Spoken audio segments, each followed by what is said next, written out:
ആലപ്പുഴയിൽ കുറച്ച് ദിവസങ്ങൾക്ക് മുമ്പ് ഒരു +1 വിദ്യാർത്ഥി മറ്റൊരു വിദ്യാർത്ഥിക്ക് നേരെ തോക്ക് ചൂണ്ടി വെടിവെച്ചു.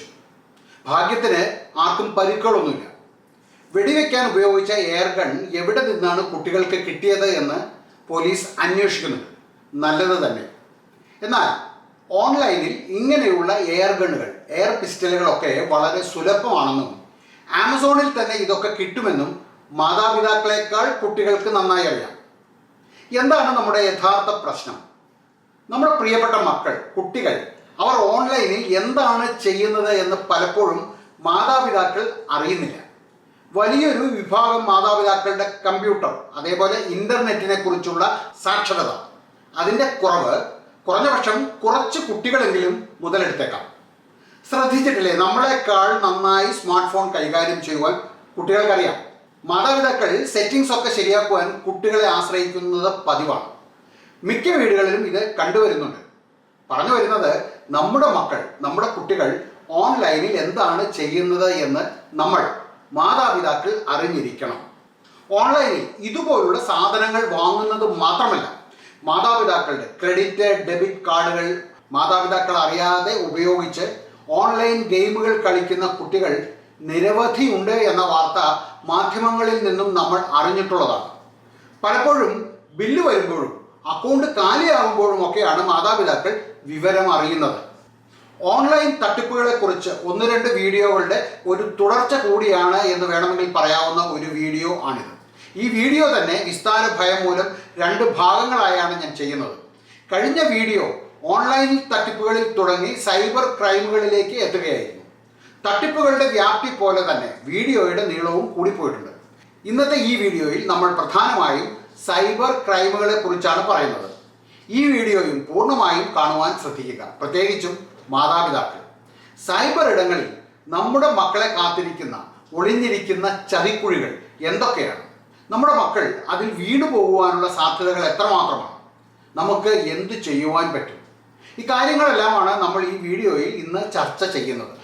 മാതാപിതാക്കൾ മാത്രമല്ല, അധ്യാപകരും ഇതെല്ലാം അറിഞ്ഞിരിക്കണം.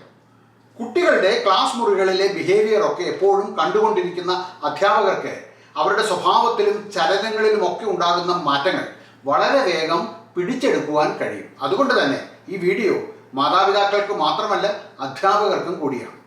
കുട്ടികൾ സൈബർ ക്രൈമുകൾക്ക് വളരെ വേഗം ഇരയാകുവാനുള്ള സാധ്യത ഉണ്ട്. മുതിർന്നവരെ ടാർഗറ്റ് ചെയ്യുന്നത് പോലെ ആയിരിക്കില്ല ഹാക്കേഴ്സ് കുട്ടികളെ ടാർഗറ്റ് ചെയ്യുക. എങ്ങനെയൊക്കെയാണ് നമ്മുടെ കുട്ടികളെ ഈ സൈബർ കുറ്റവാളികൾ ലക്ഷ്യമിടുന്നത്? എന്തൊക്കെയാണ് അവരുടെ രീതികൾ? Email spoofing. ജെനുവിൻ അല്ലെങ്കിൽ ട്രസ്റ്റഡ് സൈറ്റ് എന്ന് തോന്നിക്കുന്ന ഉറവിടങ്ങളിൽ നിന്നും അവർ നിങ്ങൾക്ക് മെയിൽ അയക്കും. എന്നാൽ ഒരിക്കലും ആ സൈറ്റുകൾ ജെനുവിൻ ആയിരിക്കില്ല. മറ്റൊന്ന് മലീഷ്യസ് ഫയൽ ആപ്ലിക്കേഷൻസ് ആണ്. ഇത് പല രീതിയിൽ നിങ്ങളിലേക്ക് എത്തിക്കും. മെസ്സേജുകൾ, ഇമെയിലുകൾ, ഗെയിമിംഗ് വെബ്സൈറ്റുകൾ, ഇതിലൂടെയെല്ലാം ഇങ്ങനെ അപകടകാരിയായ ഫയൽസ് അവർ നിങ്ങളിലേക്ക് എത്തിക്കും. Social engineering. നിങ്ങളുടെ വിശ്വാസം പിടിച്ചു പറ്റുവാനും അതിലൂടെ നിങ്ങളെ സംബന്ധിക്കുന്ന വിവരങ്ങൾ ചോർത്തിയെടുക്കുവാനും സൈബർ ക്രിമിനലുകൾ ഉപയോഗിക്കുന്ന ഒരു വലിയ ടെക്നിക്കാണ് സോഷ്യൽ എഞ്ചിനീയറിംഗ്. നിങ്ങൾക്ക് ചെയ്യുവാൻ ഏറ്റവും ഇഷ്ടമുള്ള സംഗതി എന്താണ് എന്ന് കണ്ടെത്തി അതിലൂടെ നിങ്ങളുടെ വിവരങ്ങൾ മൈൻ ചെയ്യും. അല്ലെങ്കിൽ നിങ്ങൾക്ക് ഒരു ഉപദ്രവം ഉണ്ടാക്കുവാൻ അവർ ശ്രമിക്കുന്നു. ഉദാഹരണത്തിന്, നിങ്ങൾക്ക് ഇഷ്ടം ഓൺലൈൻ ഗെയിമിംഗ് ആണെങ്കിൽ അവിടെ ഒരു ഇംപേഴ്സണേറ്റർ നിങ്ങളോട് ഒരു കുട്ടിയോട് എന്നതുപോലെ ഇടപെടുന്നു, സംസാരിക്കുന്നു. ഒടുവിൽ നിങ്ങളിൽ നിന്നും വിവരങ്ങൾ ചോർത്തുന്നു. ഇനി സൈബർ ബുള്ളിയിങ് ആണ്. ചെറുപ്പക്കാരും കുട്ടികളും നേരിടുന്ന ഏറ്റവും വലിയ പ്രശ്നങ്ങളിൽ ഒന്ന് ഇതാണ്. ആര് വേണമെങ്കിലും സൈബർ ബുള്ളിയിങ്ങിന് വിധേയമാകാം. എങ്കിലും സൈബർ ഭീഷണികളെക്കുറിച്ചുള്ള വളരെ കുറഞ്ഞ അവബോധം കാരണം കുട്ടികൾ ഇതിന് എളുപ്പത്തിൽ ഇരകളാകുന്നു. ഇൻ്റർനെറ്റ് അല്ലെങ്കിൽ മൊബൈൽ ഉപയോഗിച്ച് ഒരാളെ മനഃപൂർവ്വം ഹരാസ് ചെയ്യുന്നത്, അതുമല്ലെങ്കിൽ അപമര്യാദയോടുകൂടി അല്ലെങ്കിൽ വേദനിപ്പിക്കുന്ന മെസ്സേജുകൾ, കമൻറ്റുകൾ, ഇമേജുകൾ, വീഡിയോകൾ ഒക്കെ ഒരാൾക്ക് അയക്കുന്നതിനെയാണ് നമ്മൾ സൈബർ ബുള്ളിയിങ് എന്ന് പറയുന്നത്. കുട്ടികൾക്ക് നേരെയുള്ള സൈബർ ബുള്ളിയിങ് വലിയ അപകടകാരിയായ ഒന്നാണ്. അത് അവരിൽ ഉണ്ടാക്കുന്ന ഫിസിക്കൽ, ഇമോഷണൽ, മാനസിക ആഘാതം ഇതൊന്നും ചെറുതായിരിക്കില്ല. അത് ബഹുവിധമാണ്. അത് അവരുടെ പഠന കാര്യങ്ങളിൽ ഉണ്ടാക്കുന്ന, ദൈനംദിന ജീവിതത്തിൽ ഉണ്ടാക്കുന്ന ആഘാതം ഒരുപക്ഷെ നമ്മൾ ഉദ്ദേശിക്കുന്നതിലും വളരെ വളരെ വലുതായിരിക്കും. എങ്ങനെ നിങ്ങൾക്ക് സൈബർ ബുള്ളിയിങ്ങിൽ നിന്നും രക്ഷപ്പെടാം? എങ്ങനെ നമ്മുടെ കുട്ടികളെ സൈബർ ബുള്ളിയിങ്ങിൽ നിന്നും രക്ഷപ്പെടുത്താമെന്ന് പറയാം. മാതാപിതാക്കൾ പ്രത്യേകം ശ്രദ്ധിക്കുക. 1. നിങ്ങൾക്കറിയാത്ത, നിങ്ങൾക്ക് പരിചയമില്ലാത്ത ഒരാളുടെയും ഫ്രണ്ട് റിക്വസ്റ്റ് ഒരു സോഷ്യൽ മീഡിയ പ്ലാറ്റ്ഫോമിലും നിങ്ങൾ അക്സെപ്റ്റ് ചെയ്യാതെ ഇരിക്കുക. കാരണം ഒരു സൈബർ ബുള്ളിക്ക് നിങ്ങളെ ഫ്രണ്ട് ആക്കുവാൻ ഒരു ഫേക്ക് അക്കൗണ്ട് ഉണ്ടാക്കുവാൻ ഒരു ബുദ്ധിമുട്ടും ഇല്ല. ഓർമ്മിക്കുക. ഒരു റൂൾ ഓഫ് തമ്പ് എന്ന നിലയിൽ നിങ്ങൾക്ക് ഓഫ്ലൈനിൽ പരിചയമുള്ള ആൾക്കാരെ മാത്രം ഫ്രണ്ട് ആക്കുക. 2. ഒരു സോഷ്യൽ മീഡിയ പ്ലാറ്റ്ഫോമിലും ഓൺലൈൻ പ്ലാറ്റ്ഫോമിലും നിങ്ങളുടെ പേഴ്സണൽ വിവരങ്ങൾ ലൈക്ക് ജനന തീയതി, മെയിൽ വിലാസം, ഫോൺ നമ്പർ ഇതൊന്നും പങ്കുവെക്കാതെ ഇരിക്കുക. ഏതൊരു സോഷ്യൽ മീഡിയ പ്ലാറ്റ്ഫോമുകളിലും നിങ്ങളുടെ ഓൺലൈൻ പോസ്റ്റിങ്ങുകൾ ആരൊക്കെ കാണണം എന്ന രീതിയിൽ നിങ്ങളുടെ പ്രൈവസി സെറ്റിങ്സ് സെറ്റ് ചെയ്ത് വെക്കുക. അതുപോലെ തന്നെ നിങ്ങളുടെ പ്രൊഫൈൽ അത് റെസ്ട്രിക്റ്റഡ് ആക്സസ് ആക്കുക. ഓർക്കുക, പിക്ചർ സ്റ്റോറീസ് ഏത് പ്ലാറ്റ്ഫോമിലാണെങ്കിലും പബ്ലിക് ആയിരിക്കും. 3. ഓർമ്മിക്കുക, ഈ വീഡിയോയുടെ ആദ്യം പറഞ്ഞതുപോലെ സോഷ്യൽ മീഡിയയിൽ നിങ്ങൾ ഇടുന്ന പോസ്റ്റുകൾ എക്കാലവും അവിടെ തന്നെ ഉണ്ടാകും. അതുകൊണ്ട് തന്നെ നിങ്ങളുടെ ഫോൺ നമ്പറുകൾ പോലെയുള്ള വ്യക്തിഗത വിവരങ്ങൾ ഒരിടത്തും കമൻറ്റുകളിൽ പോലും ഇടാതെ ഇരിക്കുക. അൺനോൺ സോഴ്സസിൽ നിന്നുള്ള ഒരു ആപ്പും, ഉദാഹരണത്തിന് ഡേറ്റിംഗ് ആപ്പുകൾ, ഓൺലൈൻ ഗെയിമിംഗ് ആപ്പുകൾ ഇതൊക്കെ ഇൻസ്റ്റാൾ ചെയ്യാതെ ഇരിക്കുക. ചാറ്റ് റൂമുകളിൽ ചാറ്റ് ചെയ്യുമ്പോൾ ഒരിക്കലും നിങ്ങളുടെ പേഴ്സണൽ വിവരങ്ങൾ പങ്കുവെക്കരുത്. Always limit your identity. 4. നിങ്ങളുടെ സുഹൃത്തുക്കളിൽ നിന്നോ അല്ലെങ്കിൽ ഏതെങ്കിലും അപരിചിതരിൽ നിന്നോ നിങ്ങളെ വേദനിപ്പിക്കുന്ന ഒരു സന്ദേശം ലഭിക്കുന്നു എങ്കിൽ ഒരിക്കലും അതേ രീതിയിൽ അഗ്രസീവായി റിപ്ലൈ ചെയ്യാതിരിക്കുക. അങ്ങനെ നിങ്ങൾ അഗ്രസീവായി മറുപടി കൊടുത്താൽ അത് ഒരു പക്ഷേ ബുള്ളി ചെയ്യുന്ന ആൾക്ക് വീണ്ടും അങ്ങനെയുള്ള പോസ്റ്റുകൾ ചെയ്യുവാൻ പ്രചോദനമായേക്കാം.